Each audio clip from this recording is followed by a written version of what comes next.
Hello and welcome to me build, restoration, and this is part 1 of, I don't know how many parts, could be 2, could be 7, we'll just see where we end up.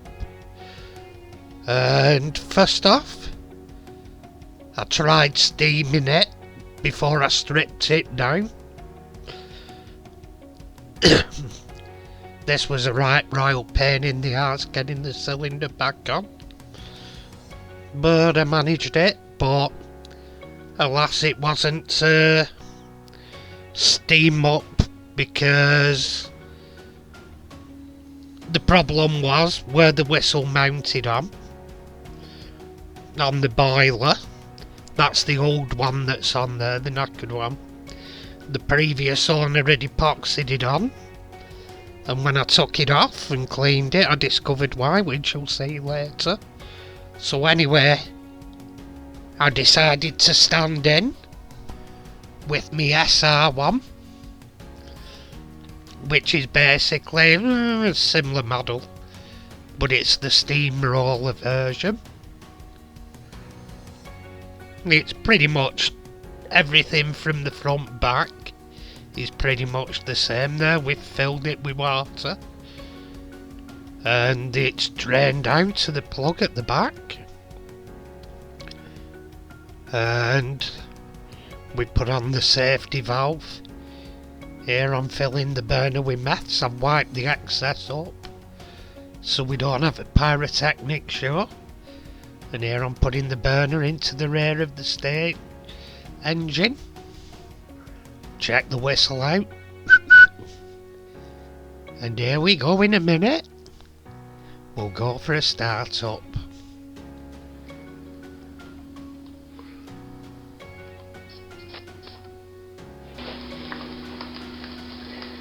And bring on the thunder.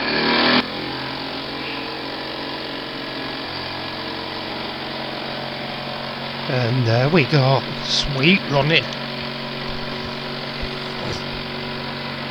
It's a good little running engine, this one. Just plods along. There it's basically running flat out, so we turn it down a bit. Slow it off, don't need to be that fast. It's a steam engine after all, not a jet engine.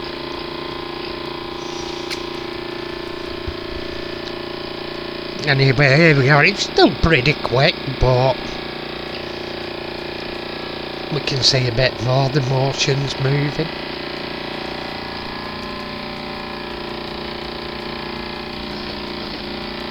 And you can't really hear the whistle go, but I assure you it does whistle.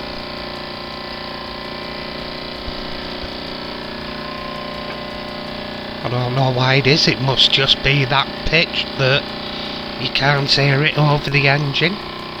But yet when you stood next to it, it's clear as day over the engine. It must be one of those weird things where the electronic sound didn't produce it the same as you heard it. Which is pretty weird really, but shizzle like that happens sometimes. And here you can see from the other side the crank's going, I don't think it's 10 to dozen, it's more like 100 to dozen. Even though it's on more or less its slowest speed. I'm also at the moment bidding on a Willesco engine, and those operate different, so they're more controllable at a lower speed. But that one's gonna need a full restoration, because it's in even worse condition than the one I'm doing. And there, I've put it into reverse. Running in reverse, and there, chug chug, stopped. and start it again.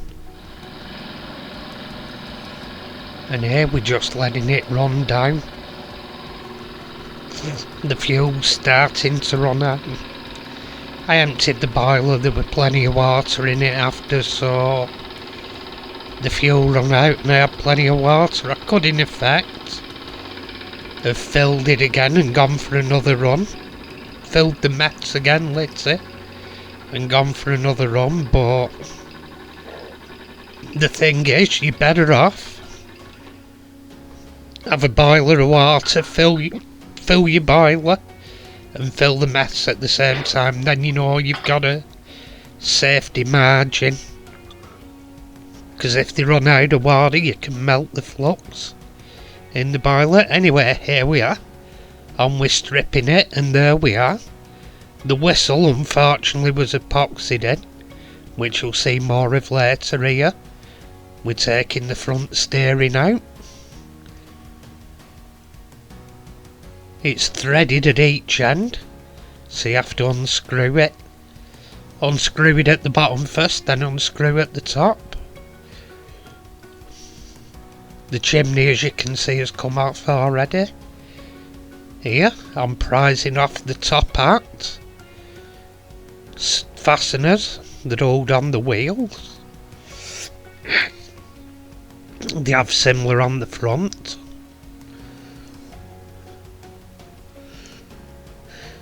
And there we are, the wheels are off. Trying to get the wheel off, I had to actually sand all the rust and gunk off. And then WD-40 it and tap the bar through. Here I'm sanding it. And some WD-40 on after. Then there. I'm going to be tapping it out. And here, as we can see, I get my O-ring tool.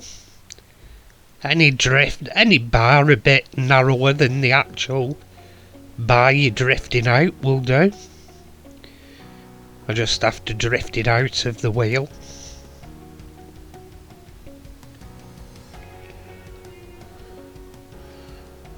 Not easy when your hand flaps about with your disability.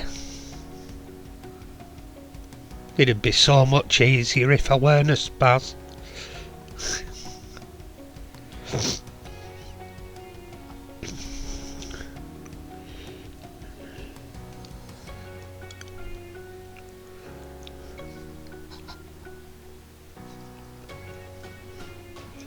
And here I'm using a screwdriver to take the locking screw.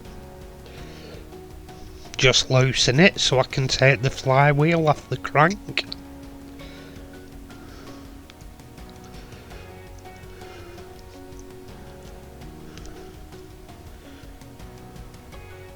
And at this point, we're taking the cylinder off. And the speed regulator. And reverse lever.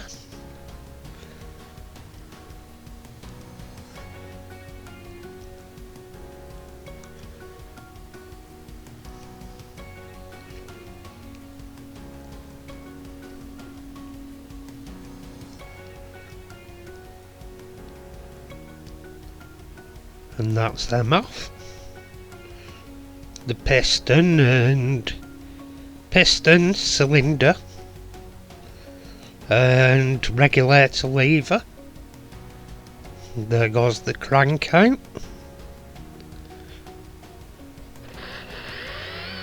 And at this point we have to start drilling rivets out to strip parts off it. And there we go, there's the smoke box off. And here, that's the canopy securing. Look at the rear. And here we're taking off the engine's mountings. We're drilling out the rivets for that.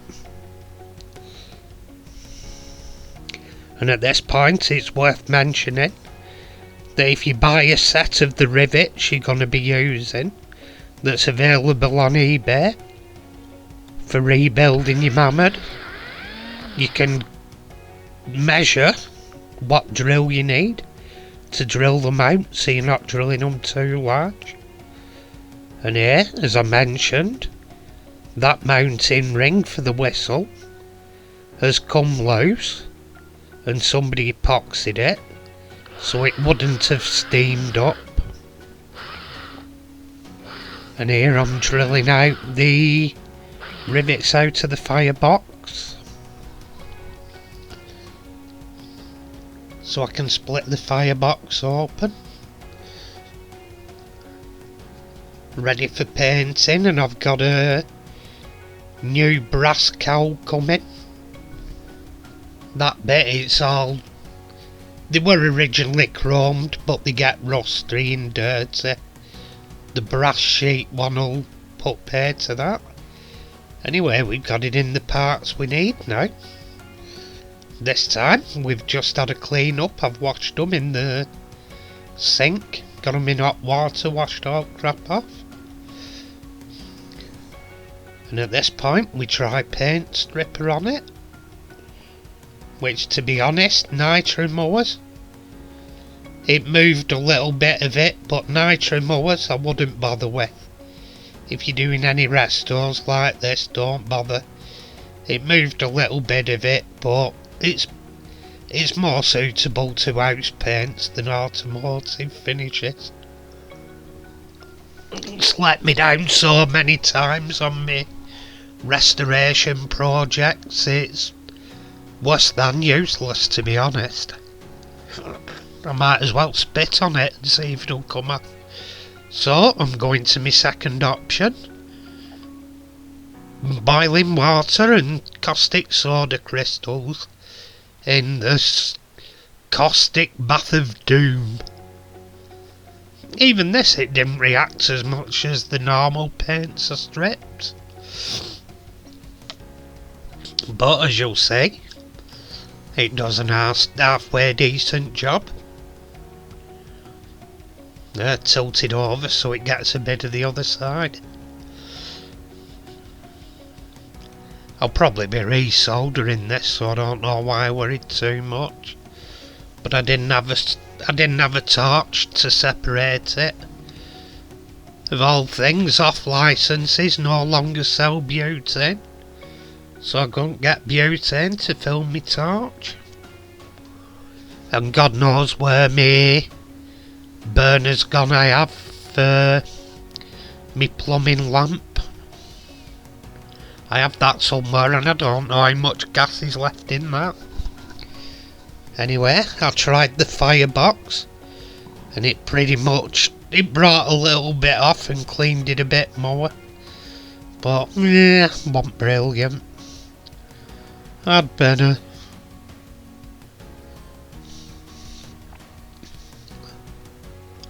But yep, there we are. Last bit of soaking.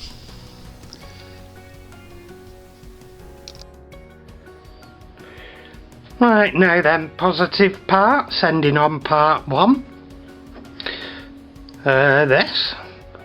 I've discovered the Brillo pads give a nice shine to the boiler band on there. It's going to be painted anyway, but Brillo pads will.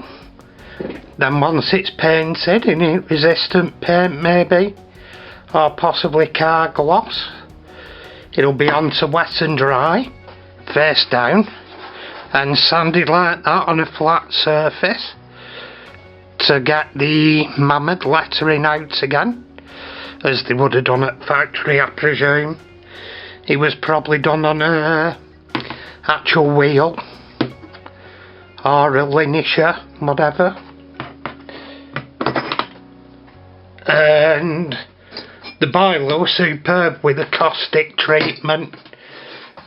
I've got a little bit removed there, not a lot, that's livable with, and a little bit there, but apart from that, it's pretty much 99.9% paint removal.